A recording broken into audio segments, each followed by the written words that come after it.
Salam sejahtera pemirsa CBN Indonesia dimanapun Anda berada. Senang sekali kita boleh bertemu kembali dalam acara pembacaan buku Yesus Nama di Atas Segala Nama, tulisan dari Nyonya Ellen G. White.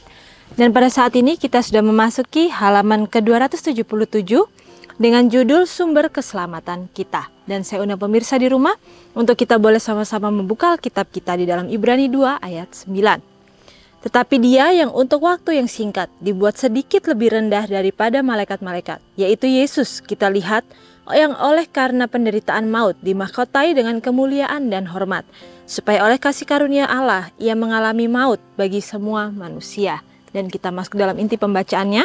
Di masa-masa yang berbahaya ini, ketika suatu bentuk kesalahan populer di dunia dan pernyataan kekristenan menjadi tren yang populer, hanya sedikit yang akan memahami cara hidup yang penuh penyangkalan diri dan memikul salib. Berjaga dan berdoa adalah perintah dari Dia yang mengalami pencobaan demi kita. Jadi bagaimana di sini? Dikatakan bahwa dari ayatnya dalam Ibrani 2 ayat 9 dikatakan dengan jelas bahwa Yesus itu dibuat sedikit lebih rendah kedudukannya daripada malaikat-malaikat. Tetapi tidak untuk waktu yang lama. Karena kita tahu bahwa Ia yang adalah pemilik dari seisi dunia ini. Dan Ia juga adalah pencipta kita. Bagaimana Ia rela untuk meninggalkan segala kenyamanannya, untuk mengambil posisi yang hina, bahkan dikatakan lebih rendah sedikit daripada malaikat-malaikat. Tetapi ketika Ia sudah menyelesaikan tugasnya, menyelesaikan misinya, yaitu untuk menjadi juru selamat bagi semua manusia, dikatakan Ia akhirnya akan dikembalikan kepada posisinya yang semula. Dan di sini juga dikatakan, oleh karena kasih karunia Tuhan, Ia mengalami maut bagi semua manusia. Jadi bagaimana di sini begitu indah.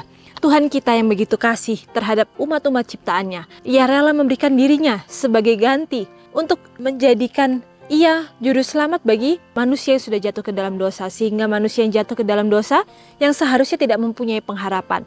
Tetapi mereka dan kita, dan termasuk saya pribadi, kita mendapatkan kesempatan untuk mempunyai kehidupan yang kekal. Kehidupan yang bisa diselamatkan dari segala dosa-dosa kita. Asalkan kita mau bergantung sepenuhnya kepada Tuhan kita. Lalu di sini dikatakan juga bahwa di masa-masa yang berbahaya ini akan ada suatu bentuk kesalahan populer di dunia ini. Pernyataan kekristenan dikatakan akan menjadi tren yang populer. Tetapi dikatakan hanya sedikit yang akan memahami cara hidup Yesus yang dikatakan penyangkalan diri dan memikul salib. Kita tahu bahwa kehidupan Yesus ketika Ia berada di dunia ini, itu adalah kehidupan yang sangat bisa untuk kita contoh. Karena itulah jalan keselamatan kita. Ketika kita mau menghidupkan karakter-karakter, setiap perilaku yang Yesus hidupkan ketika Ia berada di dunia ini.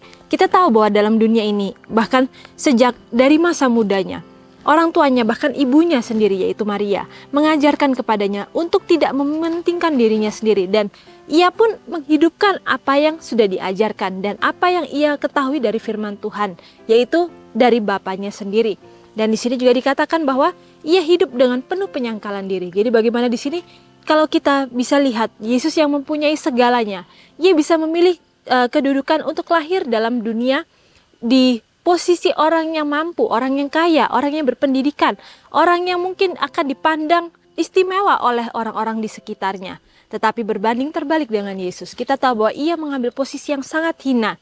Bahkan mungkin dikatakan dalam firman Tuhan dikatakan bahwa orang-orang itu pun tidak tertarik karena mungkin Yesus itu tidak tampan atau mungkin tidak mempunyai satu hal yang menarik secara fisik. Tetapi melalui karisma yang Ia miliki, melalui mata yang begitu kasih, itulah yang menarik anak-anak kecil sekalipun untuk mau datang kepadanya. Dan di sini juga dikatakan bahwa bagaimana kehidupan penyangkalan diri itu Ia hidupkan dengan sepenuhnya. Bagaimana kita tahu bahwa Yesus dalam kehidupannya 30 sekian tahun ada di dunia ini.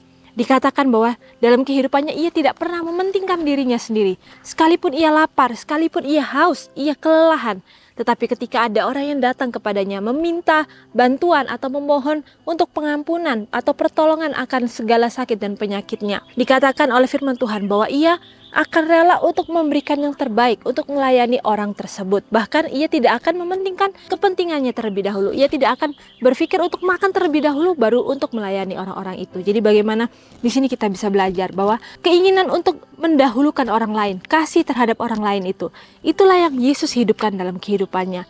Dan itu juga harus menjadi contoh bagi kehidupan kita. Apakah kita mau untuk menjadi pengikut-pengikut Tuhan yang setia, yaitu yang mau untuk menghidupkan karakter Kristus tersebut. Lalu di sini juga dikatakan bahwa Kristus mengetahui bahaya yang kita alami karena dia telah melawan musuh kita yang kuat. Dia tahu bahwa musuh kita berada di jalan setiap orang yang berjuang untuk melakukan sesuatu yang benar. Dengan segala seni tipu muslihat dan jerat-jeratnya, setan berusaha menangkap hamba Allah yang membuat mereka berbalik meninggalkan Kristus ke jalan lebar yang menuju kehancuran.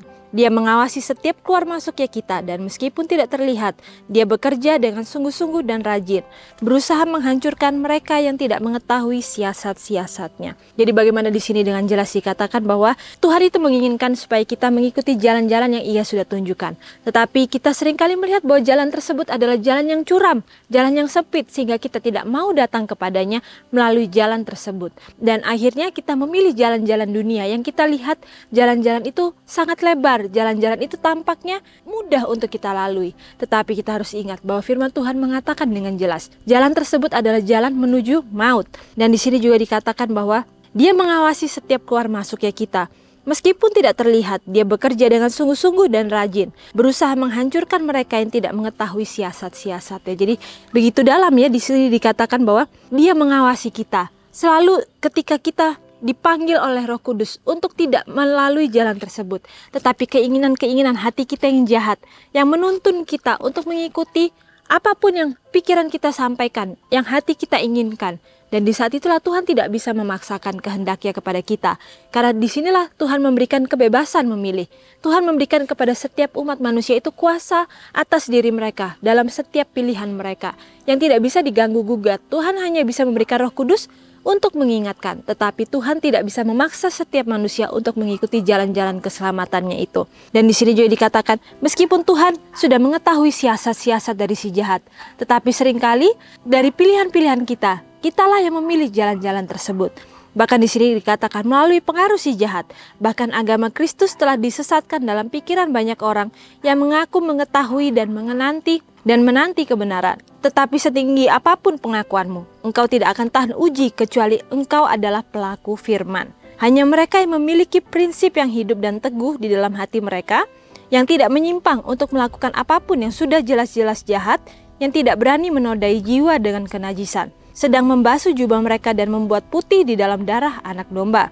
Pencucian jubah tabiat harus berlangsung hari demi hari, sehingga pada akhirnya kita dapat ditemukan tanpa cacat atau kerut atau semacamnya, tidak bercela di hadapan Dia yang olehnya kita harus menghadap. Jadi bagaimana di sini firman Tuhan dengan jelas mengatakan bahwa setiap orang yang memiliki prinsip hidup yang teguh di dalam hati mereka yang tidak menyimpang, dikatakan mereka lah yang akan bisa berdiri dalam hari depan tersebut. Jadi bagaimana di sini dikatakan pengaruh si jahat itu akan begitu luar biasa ketika kita hanya mengandalkan diri kita, mengandalkan kemampuan diri kita. Tetapi di sini kembali kita diingatkan bahwa Tuhan menginginkan kita untuk bergantung sepenuhnya hanya kepada Dia, sehingga tidak ada keinginan hati kita untuk menyimpang dari jalan-jalan Tuhan. Lalu di sini juga dikatakan bahwa penyucian jubah tabiat itu harus berlangsung hari demi hari. Jadi bagaimana di sini kembali diingatkan oleh firman Tuhan kepada kita bahwa tidak ada sesuatu yang instan. Ketika kita mau untuk mempunyai perubahan tabiat, maka itu harus kita lakukan hari demi hari, karena kita tidak bisa menginginkan supaya perubahan itu langsung terjadi dalam satu hari saja. Tetapi perubahan itu harus kita pelihara sama seperti tanaman. Tanaman ketika dipindahkan dari satu tempat ke tempat lainnya, maka ia harus mempunyai proses di mana ia harus dipotong dulu daunnya, ia harus diberi pupuk, harus selalu disiram. Begitu pula dengan kehidupan iman kita. Bagaimana kehidupan itu harus selalu dipelihara setiap hari. Dan di sini juga dikatakan bahwa pekerjaan penyucian diri kita sebagaimana Dia yang suci harus dilakukan secara pribadi. Kita harus memeriksa setiap motivasi kita, tindakan kita dalam terang hukum Tuhan yang suci. Kita hendaknya selalu bertanya, apakah ini jalan Tuhan?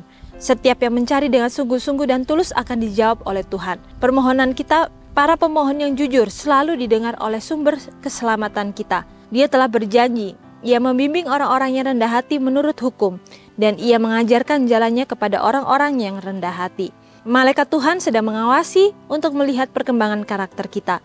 Mereka menimbang nilai moral, dan semoga hari besar Tuhan mengungkapkan fakta bahwa kita ditimbang dan tidak kedapatan ringan. Tertulis dalam buku Sign of the Times, 25 Mei 1891. Jadi bagaimana di sini?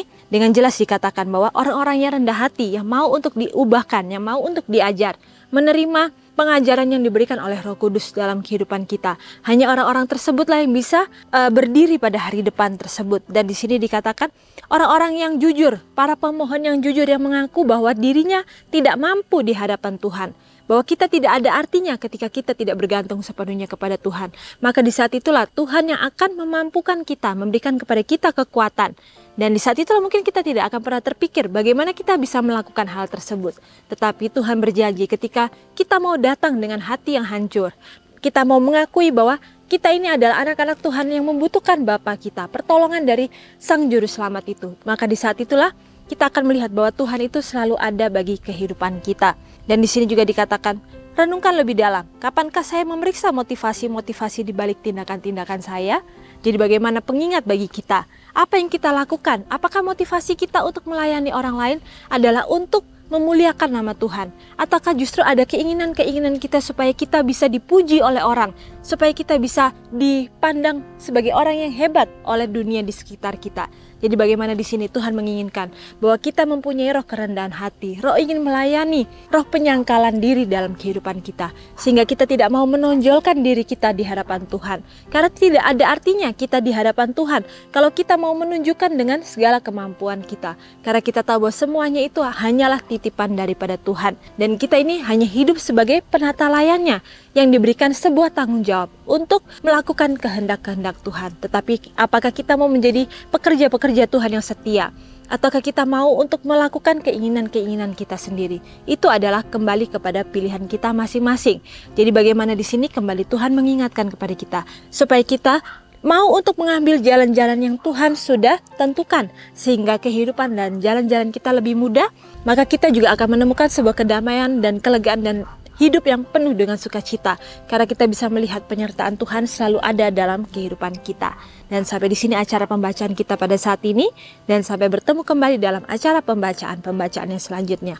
Dan salam sejahtera, Tuhan memberkati.